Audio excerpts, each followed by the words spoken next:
Ladies and gentlemen, boys and girls, welcome back to the channel. What's up? And the podcast. How those ears doing? I'm Sal Vetri. We're going to break down a 3-game Saturday. This is a fun one. 3-game NFL Saturday slate starting at 1 p.m. going all through the day. Honestly, this is really fun. We only get one of these Saturday slates this year. Usually, I think we get two. Some years we might have had three. I think it's just usually two. But this year, we just get one of them. Not sure if it's a conflict of scheduling with the college football bowl season, if there's something to do with that this year. But either way, we get a nice 3-game slate. And some really quality games, I would say. They're all fun from fantasy perspectives, I would say, and then real-life implications on them as well. So welcome if you're new to the channel. Hit that subscribe button. My name is Sal Vetri. I cover content in daily fantasy sports and make content, produce it independently as an independent content creator here every single day in a bunch of different avenues, not just NFL. You can check out my NBA content, golf content coming as well. Thank you so much. Sometimes people say I talk fastly, so if you're somebody who thinks I do talk quick, you can slow the video down in the bottom right hand corner of the screen, so you can check that out. You can also check out my exclusive content over on Patreon. Be sure to hit that up. That is linked up down below, as well as my social medias. I do want to say that today the video is sponsored by FantasyDraft, and man, been discussing with FantasyDraft as of late. There's some cool people over there. Let me tell you right now. So FantasyDraft, they're revolutionizing the way that you play daily fantasy sports. They're getting rid of rake, right? Instead of paying 15% rake, and what that is just management fees, DraftKings FanDuel skimming it off the top of each of those contests, you're paying maybe a half a percentage by a $5 a month, whatever your subscription fee might be on FantasyDraft, depending on what you pick. Either way, it's not a crazy percentage. Might be 1%. Rake comparison. So why would you go and take out a 15% interest rate loan when you can take out a 1%? I know the implications aren't the same, but it's relatively the same. But the big thing that is, you go over there, you're saving a ton of money, one. But two, they gave us a free roll. They gave us a free roll for this Saturday slate. I'm going to drop the link down below. It is free to enter. There are going to be, I don't know, last time there was like 25 winners of a free ticket to their NBA Christmas contest is what this one is going to be. It's free to enter. It's totally free. If you're already playing on FantasyDraft, be sure to just get in there. If not, hit the link down below into that contest. I'm going to link it to Twitter because I see people in the industry linking to different sites or getting their YouTube accounts banned, and I don't want that to happen. So I'll link it down below to Twitter to the link for the post. Be sure to get in there. I'm saying it right now. Get into that contest. I'll say it again throughout the week. I'll post on Twitter and Instagram as well. But thank you. That was a lot to unpack there. But FantasyDraft, appreciate you all sponsoring my channel, continuing to believe in me as an independent content creator. Let's get that goddamn thing filled on Saturday. There'll also be one on Sunday as well. I'll link them both up down below. So, thank you, FantasyDraft. Let's get into this video. Look, it's a 3-game slate.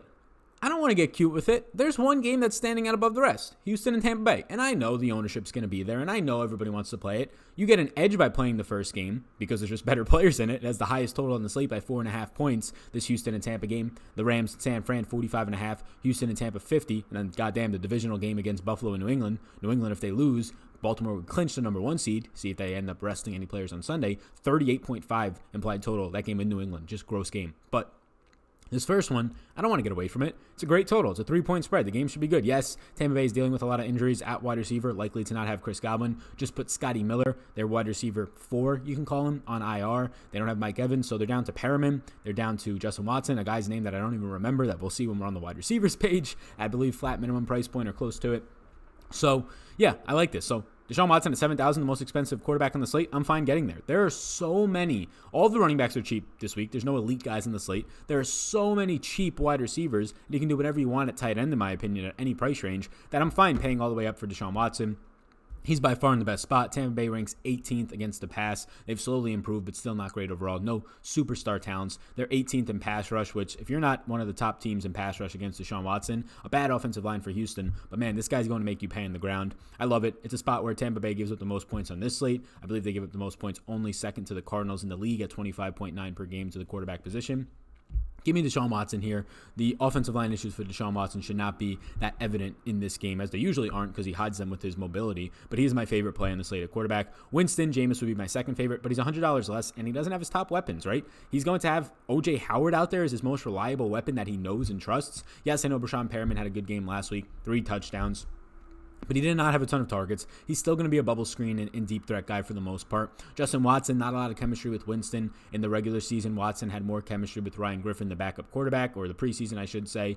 You're going to have other guys out there. Cameron Brate, there was a story that Jameis Winston went up to O.J. Howard and Cam Brate and said, you guys are going to get the rock this week once he found out that Godwin was unlikely to play and Scotty Miller was put on the IR. So Winston is still fine to get to, a 23.5 implied team total, where they are 3-point underdogs, so it should be a spot where Winston's going to throw 40-plus time. Maybe you see Dare Ogunbowale or Dare, I don't know. There's a bunch of different ways people tell me to pronounce it. Ogunbowale, the third string or one of the three running backs for Tampa Bay, get more involved in the passing game. Winston, though, for $100 less than Watson. Prefer Watson. Winston does have that mobile upside.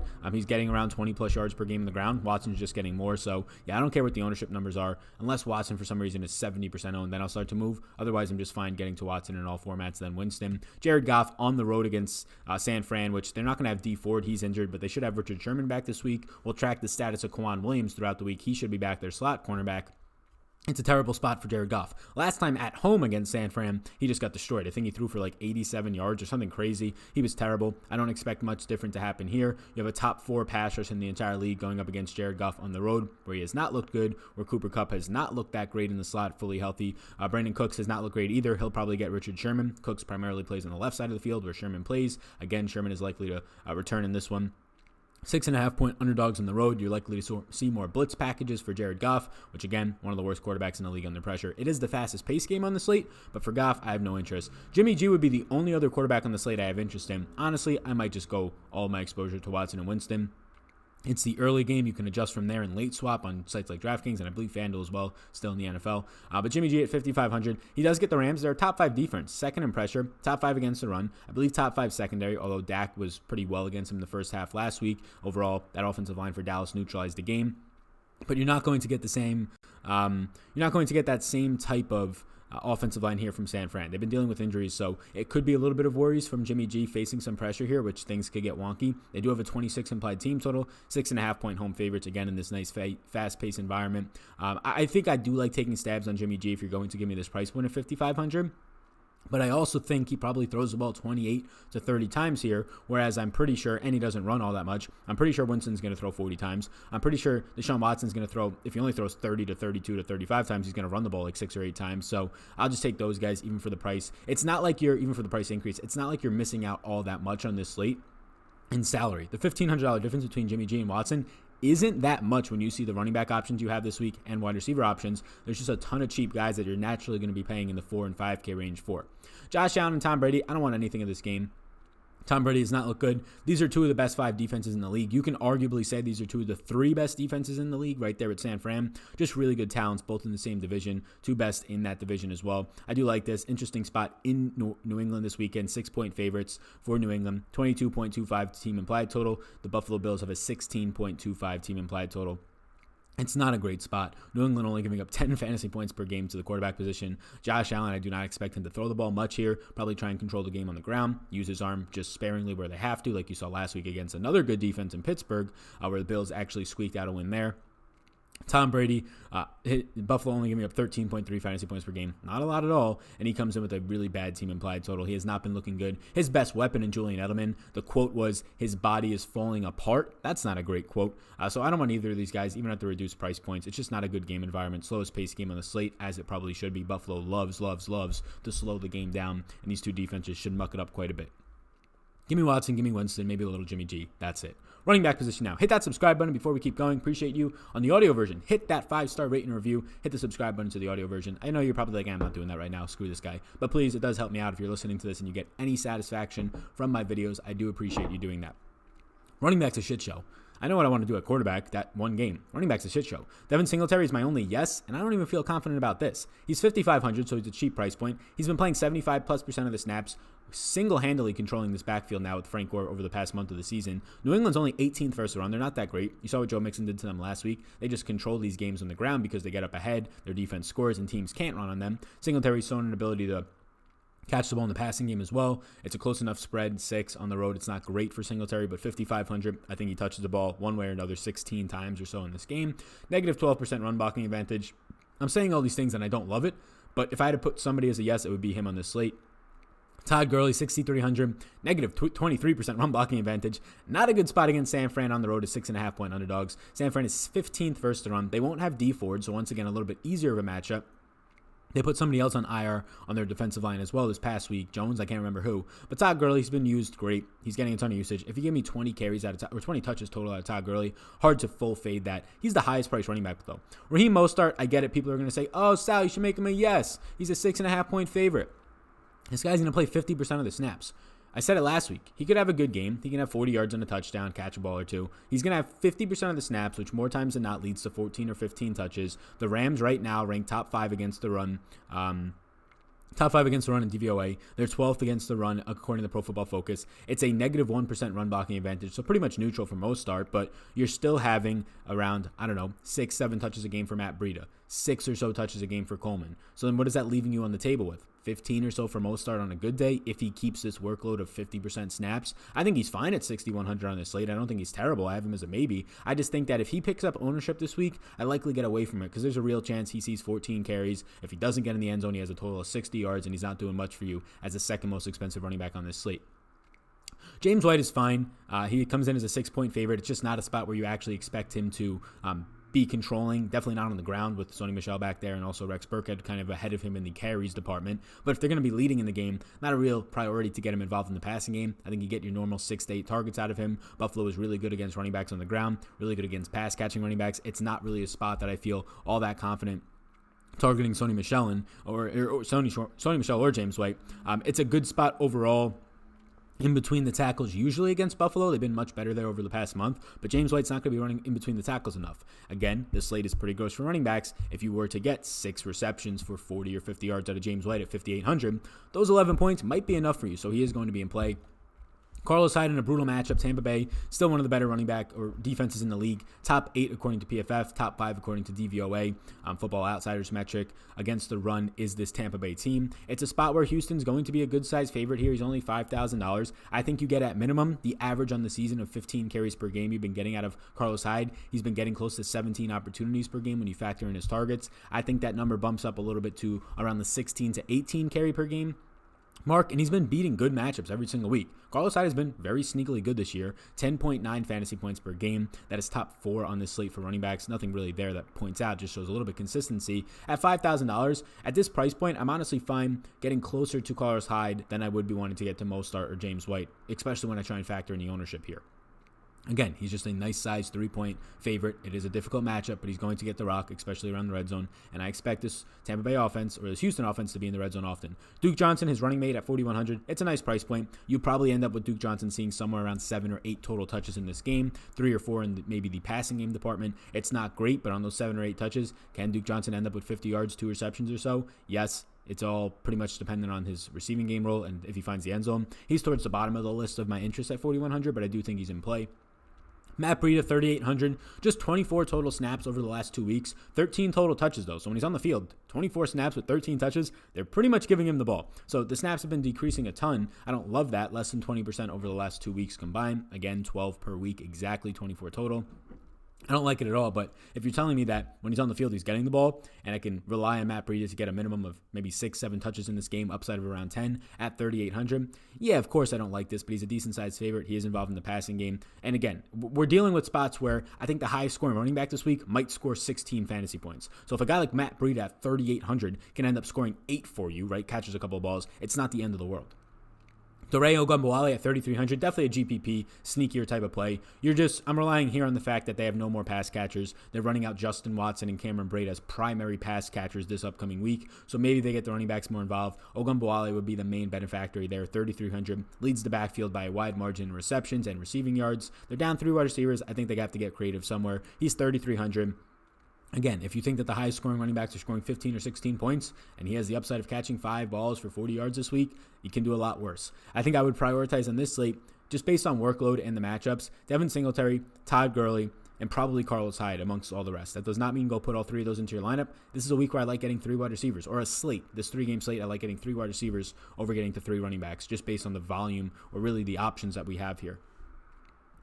Wide receiver position, there's a lot of guys, and this is where I want to kind of live this week. There's a lot of guys that I think are at least in play. I have on this list 23 total guys, but not in play. Well, 23 total guys to at least keep on here and not just delete off, but we have to see. Right now I have Chris Godwin, the only guy with a yellow by his name. That just means that he's questionable. Track his injury status. He's likely to miss this one, though. They said he's likely not to play the rest of the season. DeAndre Hopkins. If I'm playing Deshaun Watson, I don't care. I'm paying up for DeAndre Hopkins. I don't care that he's 8,500. It's a 3-game slate. It's not the same situation where guys are expensive and there's opportunity cost. No, if DeAndre Hopkins at 8,500 scores 24 fantasy points, he's needed. It's not Michael Thomas at 9,300 on an 11-game slate because there's just not as many other guys who can outscore him. On this slate, there might be one other guy who can outscore DeAndre Hopkins. And it might be his own teammate, Will Fuller. I don't know. Maybe Julian Edelman, if you want to argue me. Robert Woods, right? Maybe 2 other guys. But either way, at 8,500, if Hopkins is putting up 24 or 20-plus fantasy points, I guarantee he's going to be needed. You can find ways to easily afford him. He might be 100% of my lineups this weekend. Julian Edelman is playing banged up, but he's priced down. He won't see Tre'Davious White. He'll be in the slot. The quote was, "My body is falling apart." That's not great, but this guy has seen 10-plus targets. Last week was the only week he did not see that. 10-plus targets, though, in 8 out of 9 weeks if you don't count last week. And excluding last week's game, we'll see if the injury status is a big issue. 7 receptions per game in the previous 8. So Edelman at 6,400, won't see White. It's a brutal spot overall in this game, this environment. But I think he's in play. Will Fuller, I love Will Fuller. I love this stack. I'm fine stacking on a 3-game slate. Give me the stack of Watson, Hopkins, Fuller, run it back with O.J. Howard, whoever you want. Watson on the other side, Perriman. I don't care. I'd probably get the cheaper guys, not Perriman, but $5,900 Fuller. He played 95+% of the snaps the last game. He'll face Bunning in this one. It's a good matchup. Watson at 4,600 is the Tampa Bay receiver I do prefer. No Evans, no Miller, likely no Godwin. Watson ran 26 routes last week, and that was while Miller ran 7 before he got hurt, and Godwin ran 32. I would expect Justin Watson in this one.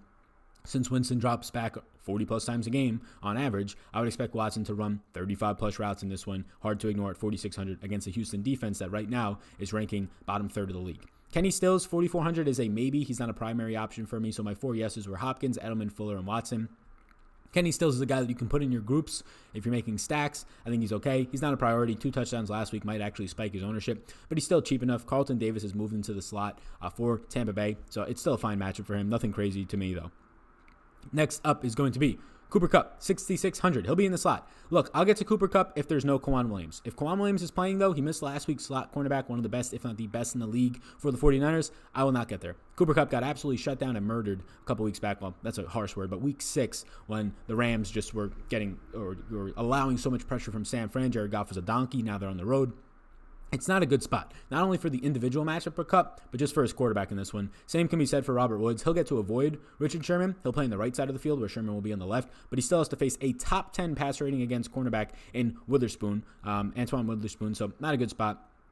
Goff on the road against his pass rush is scary. I would prefer Robert Woods over anybody from the Rams wide receiving core, but I really don't want any of them. Perriman at $6,000 is surely in play because now he's a de facto number 1, but I think his price point came up a lot, and surely he's going to just have to see 6 to 8 to more targets, and based on how much Winston throws, it's a good spot for him against Houston's secondary, so he's in play. But if he ends up being just over-owned or one of the highest owned wide receivers because of his 3 touchdown performance last week, I'll go away from it. He didn't see a ton of volume last week, even with Godwin missing half of that game or so. So $6,000, he's surely a good play, but I think people will over-own him because of his performance last week, and that's just a spot to get away from because he's much more expensive now. And I get it, Godwin's out, Miller's out, but and there's going to be a need to kind of force him the ball, but I also think there'll be a need to force the running backs the ball a little bit more, the tight ends, both of them now, Watson as well. So Perriman, I would expect a nice game out of him, but at $6,000, if he has 50 yards and a touchdown, you don't need that in your lineups at high ownership. Deebo Samuel at 5,100 versus the Rams. He'll likely avoid Richard Sherman. I think Emmanuel Sanders saw him, or he'll likely avoid Jalen Ramsey. Emmanuel Sanders will probably see him in this one. Samuel will end up getting Troy Hill, Samuel will end up getting Troy Hill, who's been just so good as of late. But you get a really cheap price point in Deebo at 5,100. If you can see Jimmy G throwing 28 to 32 times around his average in this one, I think Samuel ends up seeing 8 targets or so, and that's pretty good. Mohamed Sanu is one of the guys that I really don't want to get to, but he's a nice price point if you need the cheap salary relief. He probably won't see Tre'Davious White the whole game. That'll be on the left side of the field, more so where N'Keal Harry will line up. But Mohamed Sanu has been terrible. He will see Tre'Davious White for part of this game, and this Buffalo Bills zone defense has been so good. So what you're hoping for here is just a very sporadic 6-7 catch game, even if he only has 40-50 yards. 3,800, he's one of the worst options on the slate, but he's priced like it. Ishmael, I hope I'm pronouncing this right. Ishmael Hyman. He is a Tampa Bay number 3 receiver that I couldn't remember earlier. He ran 6 routes last week, but that was while Godwin ran 32 and Miller ran 7. Look, I don't know if they're going to sign somebody else. I don't know if this is going to be the number 3 wide receiver now that they've had 2 more injuries to their wide receiving core. Maybe they'll sign somebody else, but as of right now, Hyman is the guy who is going to step in and be the wide receiver 3. Again, ran the only other wide receiver to run routes last week. He ran 6 of them. Miller got hurt and ran 7. Godwin ran 32. He'll likely run 25 to 30 plus routes as the wide receiver 3 on this team that runs a ton of 3 wide receiver sets, drops back a ton of times. The issue is, do they sign somebody else? Do they just put running backs into the slot, O.J. Howard into the slot more? I don't know. But at $3,000, if you tell me that this guy's actually going to be the wide receiver 3 and run 25 to 30 routes, it's really hard to ignore that in a very positive matchup. Philip Dorsett got passed up by N'Keal Harry, so I don't want Dorsett. I really don't want Harry. He'll see a lot of Tre'Davious White. Brandon Cooks will see a lot of Sherman. I think Cole Beasley, you can argue with me, at 4,800 is worth a play against New England. If anything, Jonathan Jones in the slot is a spot that you do target against New England. He's only 4,800. Cole Beasley will probably just be force-fed 6 to 8 targets, so I do think that he's at least in play. I'll make him a maybe right now. He's just not a priority at that price tag. John Brown's just going to see Stephon Gilmore, and I write here, good luck versus Stephon Gilmore, man. That's literally what I wrote. So there you go. That's wide receiver. Tight end, you can go a lot of different ways. Kittle's on the slate at 6,500, probably a shoe-in for 7 to 8 to 9 to 10 targets, depending on the actual volume needed as a 6.5-point home favorite from Jimmy G. I do think Kittle's fine to get to. Really hard not to like O.J. Howard at $4,000 with 2 more wide receivers down, 3 of their top 4 wide receivers down in the past 2 weeks, right? I think that O.J. Howard's volume has been coming up. I think it comes up even more, encouraging to see that Winston already pulled him and Cam Brate aside and said, your volume is going to come up. So I do like O.J. Howard. Tyler Higbee will be a yes for me if Everett is out. He would be a strong yes for me. He might be the best tight end play on the slate at $5,000. Difficult matchup, but might be the only guy that Jared Goff can get the ball to in the short to intermediate range. The concern there, as always, is can Jared Goff actually stay upright? So I do like O.J. Howard, Kittle, and Tyler Higbee if Gerald Everett is out. Right now I have Gerald Everett as a maybe. If Gerald Everett is in, I probably don't get there at 4,000, and then I definitely don't get to Higbee at 5,000. I think he'll still play more snaps than Everett, but it'll be some sort of a timeshare with Everett back. And then lastly, or a couple guys, Jordan Atkins at 2,900. Look, he gets the exact same usage as Fells, both in the red zone, both in routes run, both in snaps, but for some reason, Darren Fells is over $1,000 more expensive. I'll just go to the cheaper guy who's getting the exact same amount of targets and usage in all parts of the field as him for 2,900. I think he's in play for sure. Cam Brate at 3,500, same reasoning for O.J. Howard due to these injuries. Howard will be the guy who stays on the field more. Cam Brate will see a bump in his snaps, especially around the red zone. The rest of the guys I don't have as much interest in, but that's where I'm at right now. So the only other things that can change for me are if you get Gerald Everett out, Tyler Higbee is a yes. If you get Gerald Everett in, I probably don't want any of those Rams tight ends, and I'll just get a ton of the Tampa Bay tight ends along with Kittle. I'll go back to wide receivers here. So thank you. Thanks for tuning into the 3-game slate. Let me mention again, down below is in the podcast and the YouTube video description, everything that you can find this on, the link to the Twitter post that I will post for this fantasy draft contest. Be sure to get in there. It's free. It's a free roll. It literally is free. You enter a lineup for free, and you can potentially win a ticket into the NBA contest, multiple tickets to win thousands of dollars. So be sure to check that out. It's totally free to enter. I'll be in there. I appreciate you all tuning in. Thank you so much. My name is Sal Vetri. You all rock. Check out my Patreon exclusive content linked up down below. I will have some content out for this weekend, the NFL games, this slate, as well as the NBA every single day. PGA stuff coming soon. Follow me on Twitter at SalVetriDFS. I'll be posting content updates and just some helpful information, as well as some of these free roll links. And follow me on Instagram as well. My name's Sal. You already know that. Check out Fantasy Draft linked up down below. You all rock. Get your rake-free DFS in. Peace out, gang. Thanks for tuning in, and I hope you enjoyed that video. Above my head, if you're not already subscribed to this channel, I do ask you if you can please hit that subscribe button. It helps me out a good amount to reach more people. You can also follow me on Twitter. That's over there. Right in the corner is my @SalVetriDFS Twitter. And then above, you'll find my Patreon link. You can click on that if you want more exclusive content for me. Or a video is going to pop up, so why don't you check that one out as well. I think it's going to be beneficial for you. Thank you so much again for tuning in, and I hope you have a fantastic rest of your day.